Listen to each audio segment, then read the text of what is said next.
So these first few problems are going to deal with the conditional and biconditional. And if you're given two statements, there are birds at the zoo, there are lions at the zoo, then the symbolic form involves the, our basic symbols that we use in logic. So there are lions in the zoo is going to require me to use that letter. If and only if is the biconditional, and for biconditional we use the double arrow. There are no birds at the zoo. Well, we have P as there are birds at the zoo, so we use the symbol negate P. And that's how you write it in the symbolic form. The descriptive form for this expression, P implies negative Q or negate Q, would be there are birds at the zoo, because we start with P, and the word if, because it's a conditional. If there are birds at the zoo, I guess I got to get my word birds in there.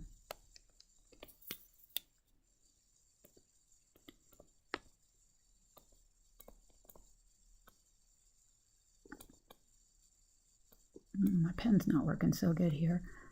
All right, if there are birds at the zoo, comma, then we have negate Q. Well, Q is there are lions at the zoo. Negate Q would be then there are no lions at the zoo.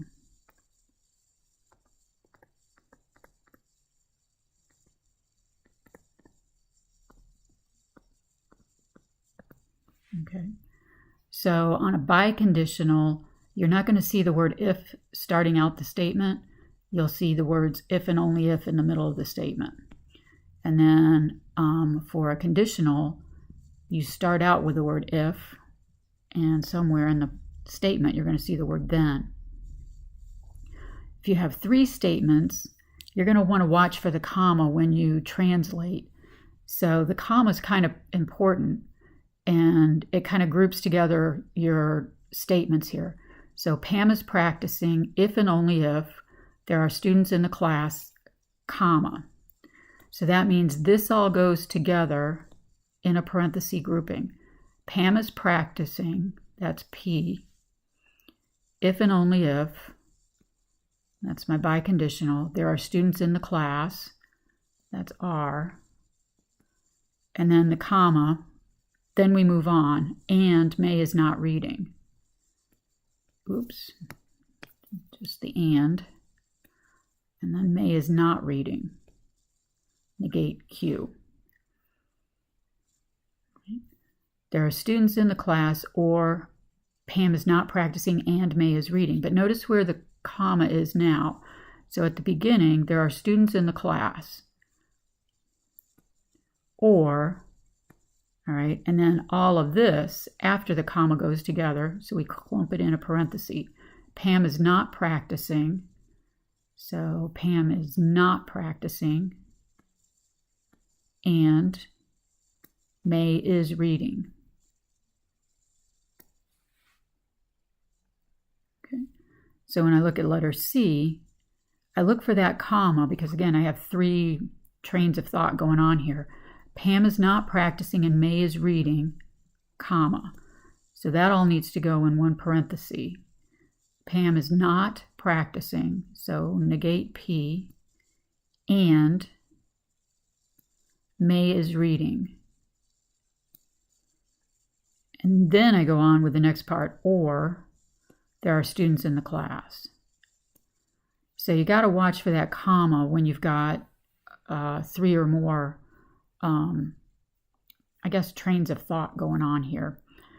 So another issue that you'll see in this truth table, or the section is the truth table. So we'll have like P,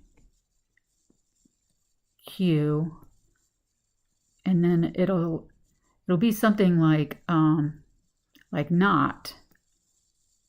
P implies Q. Okay, well, on your computer, you'll have this option to make in a column in between. It'll give you some option to open up another column. And I'd encourage you to do that because you'll want to figure out what's the inside of the parenthesis first before negating it. So you don't have to keep it all in your head. So if I do PQ, P implies Q, and then do the not, P implies Q. All right. So in the truth table, they'll fill this out for you. Truth, truth, truth, false, false, true, false, false. All right. On the conditional statement, P implies Q, the time that P implies Q is false is if your P is true and the Q is false. And they talk about antecedent and precedent. Whatever's first, if that's truth, implies false, that's going to be false. Everything else will be truth. Even false implies false is true. And then negate that column. So all of these truth values are going to change to their opposites.